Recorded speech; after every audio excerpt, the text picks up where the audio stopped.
Hi everybody, welcome to our next instructional video for the Salem Kettlebell YouTube channel. Please subscribe below. This time we're going to be talking about the kettlebell deadlift and our step-by-step guide to how to perform the kettlebell deadlift safely and effectively. We've already discussed two prerequisites to the kettlebell deadlift: the hip hinge and the plank, the hardstyle plank. The reason these two things have to come first is because we have to have a deadlift pattern before we load it. That's the hip hinge. And we have to know how our body is going to react under load. That's the plank. We're going to incorporate another type of power breathing as we get further into the deadlift.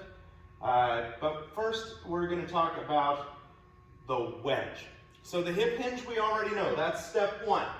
We need to be over the top of the kettlebell and get into our hip hinge position. We then need to sort of wedge our body into the bell, and that's something that I want to discuss more in depth. To lift, we may or may not exhale the breath that we took in on our way down to the kettlebell, or once we got wedged into it. A specialized variety deadlift that we do is called the static stomp deadlift, where once you're at the top, you create all the same tension that you would in a hardstyle plank, and breathe behind the shield while you're holding that kettlebell and creating a lot of tension at the top. It's a great way to understand how to get tight at the top of the deadlift, which will carry over more directly even to the kettlebell swing later on. So to start off with, our hip hinge. We know how to establish our stance width. We know how to establish our foot position. In the kettlebell deadlift, we want a hip hinge starting with our shins in line with the handle of the kettlebell. So you should barely be able to see the handle of the kettlebell right now, just behind my shin. This is not where we want to start our deadlift. You and the kettlebell are going to share a single line of gravity as soon as that kettlebell is off the ground. If I try to pick the kettlebell up from out here, that line of gravity is going to shift forward, meaning my weight is going to travel from my heels toward the balls of the feet, and it's going to pull my spine out of its position where the hips are doing the majority of the work and into a position where the spinal erectors are having to do the majority of the work to stabilize the vertebrae under load. Now, the reason this is a bad thing is because the spinal erectors are a group of postural muscles. They're supposed to work a little bit all the time. They're not supposed to be my force producers, my prime movers. That's the role of the glutes, hamstrings, quads, and adductors. So all these major muscle groups of the lower extremity, that's their role to create the movement, not the spinal erectors. Also, if I move the bell further forward when I attempt to deadlift it, I'm going to get that shear force across my lumbar discs. So when I'm in the hinge and gravity is pulling me this way, I'm getting force coming here across my vertebral discs. Okay? When I'm loaded directly over the bell, that shear force is all transferred to my glutes, my hamstrings, my quads, and a little bit in the adductors, the inner thighs as well. So here, I'm nice and safe in terms of my spinal biomechanics. Here, I am not. This is going to be, I haven't even lifted this bell, and I can already feel how much pressure there is around those lumbar discs. So we want to start our hip hinge with the shins in line with the handle of the bell. Got our stance width, we've got our foot angle. Press into the crease of the hips, get loaded.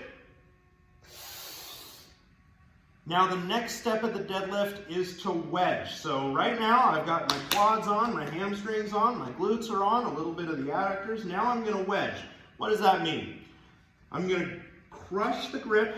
I'm gonna roll my shoulder blades down towards my hips. And now I've got a nice stable upper back as well. So the breath is going to help stabilize my lower back, as is my weight being shifted towards my heels with my stance directly over the kettlebell. The wedge is going to create the sense of already lifting the bell a little bit. When I really wedge into it, it should feel like it's already starting to come off the floor. Then all I have to do is extend my legs and I'm good to go. Side note, another action principle that we discuss is feed forward tension. The deadlift is a great place to practice that feed forward tension. So you don't have to wedge once you're at the bottom with bell in hand. You can actually create the wedge before you descend to get the bell.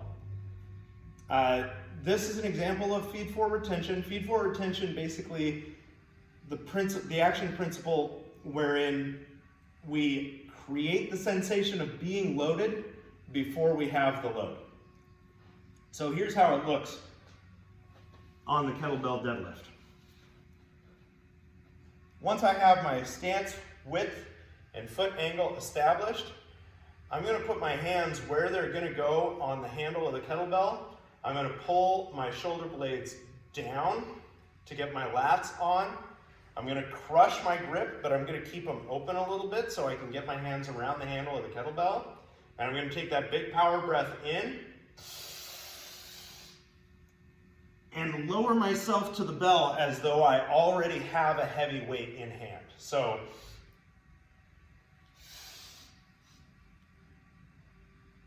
and now I'm more than prepared for this 70-pound kettlebell, because the way I lowered myself, it's like I was lowering 300 pounds to the floor. I was creating a lot of tension just by using my imagination. So whether you wedge as part of feed forward tension at the top, or wait until you're hinged and then get your grip set and roll the shoulder blades back, the wedge creates the idea that the bell is already starting to come off the ground, like you've already got this load. From the bottom to the top, you can use the power breath out.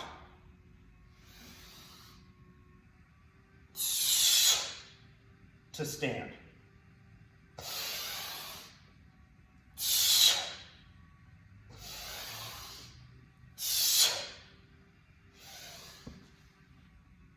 In a maximum effort lift, whether that's a deadlift or a press, you may not want to exhale until you've already finished the lift. So you might want to inhale as you're set up to get to the weight. And then instead of exhaling, just let that pressure hang out in the middle of the body so that your spine is really, really safe. This is what's called the Valsalva maneuver. It's not a great tactic for folks who have hypertension, especially hypertension that's controlled by medication. So, if you're like borderline hypertensive, your blood pressure is going to shoot up there when you're using the Valsalva maneuver. If you have high blood pressure that's controlled by medication, when you lower the weight after you're done with the exercise and you release that tension, you're going to get a big washout where all of a sudden all that tension that kept the blood in your extremities is gone, and it leaves your head, it leaves your arms and legs, and instead what you end up getting is very low blood pressure, and you could actually pass out. So if you're hypotensive, low blood pressure, if you're borderline hypertensive, or if you're hypertensive but controlled by medication, the Valsalva maneuver may not be the thing for you. However, if you're outside of that group, the Valsalva maneuver can help you get through some what we call sticking points of a heavy lift, where you're lifting almost as much as you possibly can. So here's what the Valsalva maneuver looks like. Got my stance width. I'm going to use feed forward tension here, so I'm going to get my lats packed down. I'm going to create a little bit of tension in the grip. I'm going to inhale as I come down to the bell.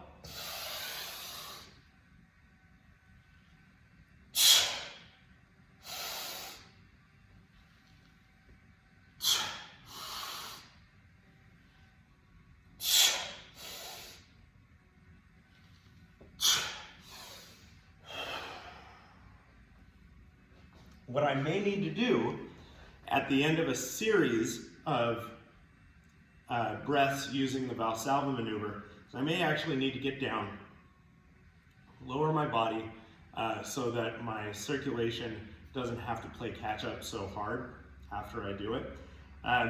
In that set, which was a set of 2 deadlifts, I used 4 breaths.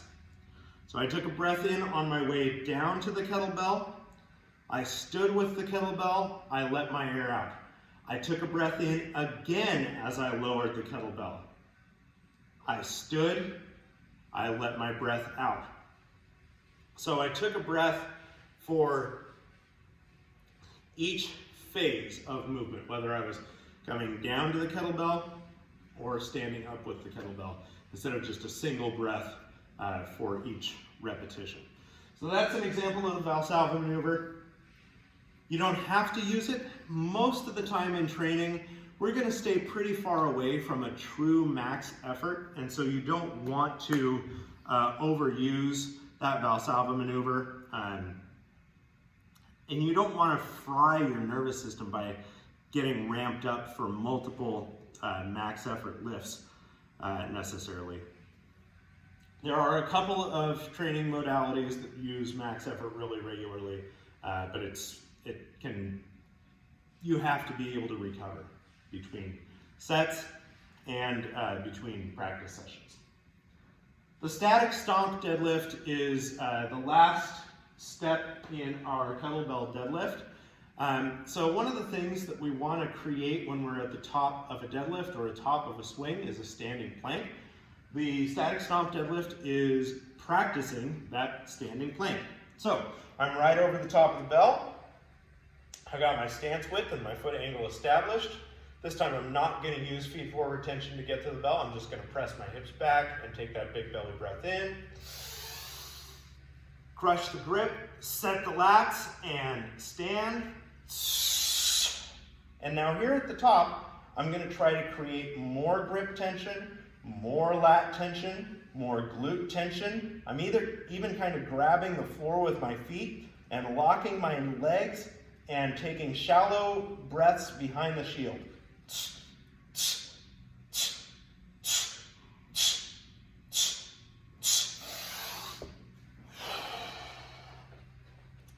A high tension exercise like a static stomp deadlift requires that we get loose in between. So we'll use another one of our action principles, fast and loose, to shake some of that tension out before going for another repetition.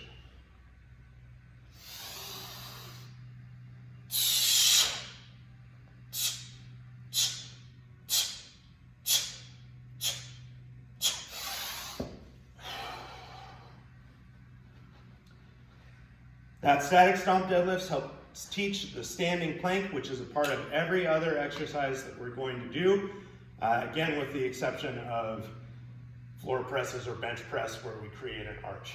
So I hope that this step-by-step guide to the kettlebell deadlift has been helpful to you. We revisited the hip hinge, learned how to wedge our body into a lift before executing it. We learned a special breathing technique called the Valsalva maneuver, and we learned a standing plank called the static stomp deadlift. We also revisited feed forward tension as an action principle and fast and loose as an action principle. Feed forward tension here in the wedge, instead of waiting until we're down at the bottom of the lift to get everything tight, we do it at the top. Static stomp deadlift, we finished our effort, we set the bell down, we shake some of that tension out because we just spent a lot of time getting tight and we don't want our body to get stuck in that position. Well, thank you very much, everybody. I hope that this has been helpful for you. Next up is the swing.